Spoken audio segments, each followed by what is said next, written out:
بسم اللہ الرحمن الرحیم۔ السلام علیکم۔ مرد کی پسلی سے عورت کو بنا کے اللہ تعالیٰ نے مرد کو اپنی اس حکمت کا اشارہ دیا کہ میں نے اس عورت کی تخلیق فرشتوں کی لائی مٹی سے نہیں کی، میں نے اسے تمہارے جسم کے حصے سے اس لیے نکالا کہ عورت کا تقدس اور پردہ قائم رہے۔ فرشتوں کو بھی خبر نہ ہونے پائی کہ زمین کی لائی ہوئی کس مٹی سے عورت کی تخلیق ہوئی، یعنی عورت کے تقدس کی حد تو دیکھیے کہ فرشتوں سے بھی اس کی بناوٹ کا پردہ لازمی قرار دیا گیا، اور پہلی عورت اس مرد کی پسلی سے نکلی جس کی وہ منقوہ کہلائی۔ اب بات آتی ہے پسلی کی۔ عورت پسلی سے ہی کیوں نکلی؟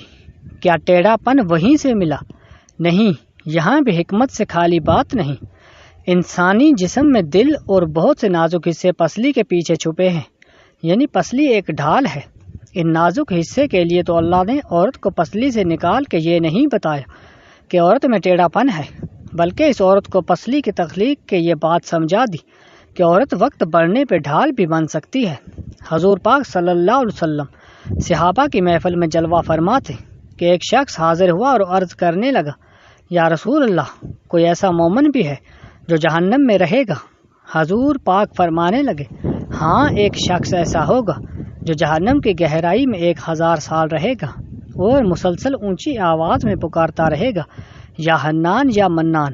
ایک دن اس قدر اونچی بلند آواز سے ہی یا حنان یا منان کہے گا کہ حضرت جبرائیل علیہ السلام جہنم کے قریب سے گزرتے ہوئے اسے سن لیں گے۔ حضرت جبرائیل علیہ السلام حیران ہوں گے کہ یہ کیسی عجیب بات ہے، کوئی مسلسل یا حنان یا منان پکار رہا ہے۔ حضرت جبرائیل عرش کے سامنے حاضر ہوں گے اور سر سجدے میں رکھ کر خدا کی تسبیح بیان کریں گے۔ اللہ فرمائے گا، اے جبرائیل سر اٹھاؤ۔ جیسے ہی حضرت جبرائیل سر اٹھائیں گے تو اللہ فرمائے گا، بتاؤ جبرائیل، کیا عجیب دیکھا آج تم نے؟ حضرت جبرائیل علیہ السلام عرض کریں گے، اے ہمارے رب، میں نے جہنم سے آتی ہوئی ایک آواز سنی جو کہ گہرے گھڑے سے لگ رہی تھی، کوئی پکار رہا تھا، یا حنان یا منان۔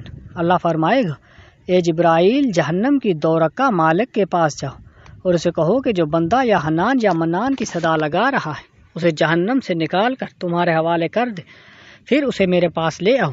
حضرت جبرائیل جہنم کے دروازے پر تشریف لے جائیں گے، دروازے پر دستک دیں گے، مالک باہر آئیں گے۔ حضرت جبرائیل علیہ السلام انہیں اللہ پاک کا حکم سنائیں گے، حکم سن کر مالک جہنم کے اندر جائیں گے۔ حضرت محمد صلی اللہ علیہ وسلم نے فرمایا، جیسے ماں اپنے بچے کو پہچانتی ہے، مالک ایسے جہنم کو پہچانتے ہیں۔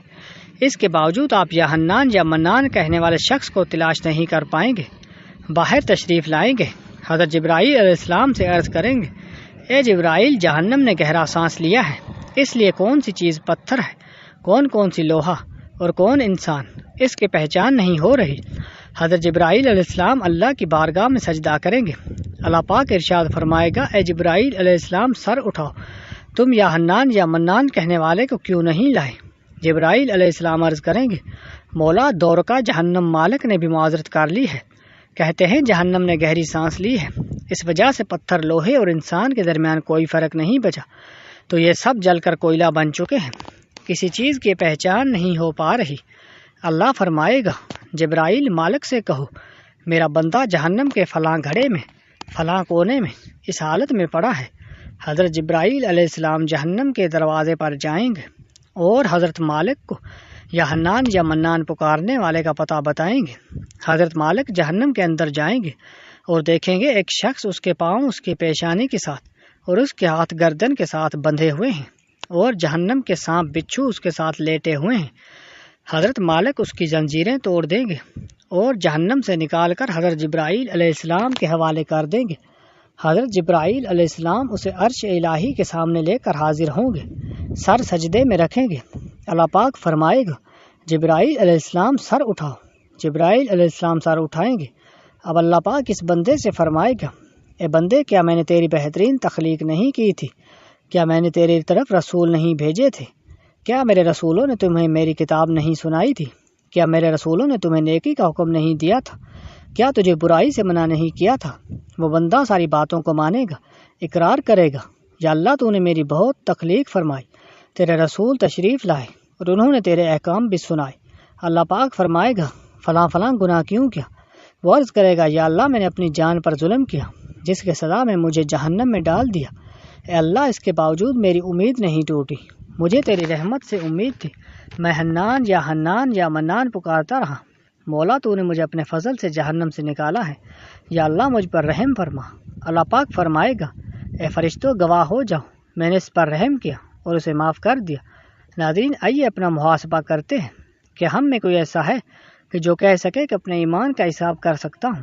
اپنی گریبانوں میں نظر ڈالیں، کوئی ایسی خوبی جس پر ہمیں یقین ہو کہ ہمیں دوزخ میں نہیں ڈالا جائے گا۔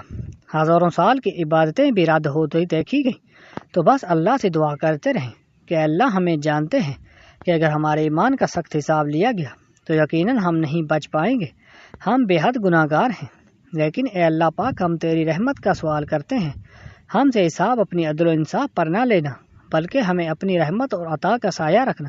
اے اللہ پاک ہماری دعا کو قبول فرما۔ قیامت کے دن جب لوگوں کے ایمان کا حساب و کتاب ہو رہا ہوگا، پر کچھ لوگ ایسے ہوں گے جن کو اللہ تعالیٰ بغیر حساب کے جہنم میں بھیج دے گا۔ صحابہ کرام رضوان علیہ السلام اجمعین نے عرض کی یا رسول اللہ وہ کون سے لوگ ہوں گے؟ نبی کریم صلی اللہ علیہ وسلم نے فرمایا ظالم حکمران، اور وہ تاجر جو جھوٹ بولتا ہو، وہ بوڑھا شخص جو جنا کرتا ہو۔ نبی کریم صلی اللہ علیہ وسلم نے فرمایا جس شخص میں یہ تین عادات پائی جائیں وہ جاہل ہے، جو سننے سے پہلے ہی جواب دینا شروع کر دیتا ہے، بات کو سمجھنے سے پہلے ہی جھگڑا شروع کر دیتا ہے، علم نہ رکھنے کے باوجود فیصلے شروع کر دیتا ہے۔ اللہ پاک ہم سب کو نیک عمل کرنے کی توفیق عطا فرمائے، آمین۔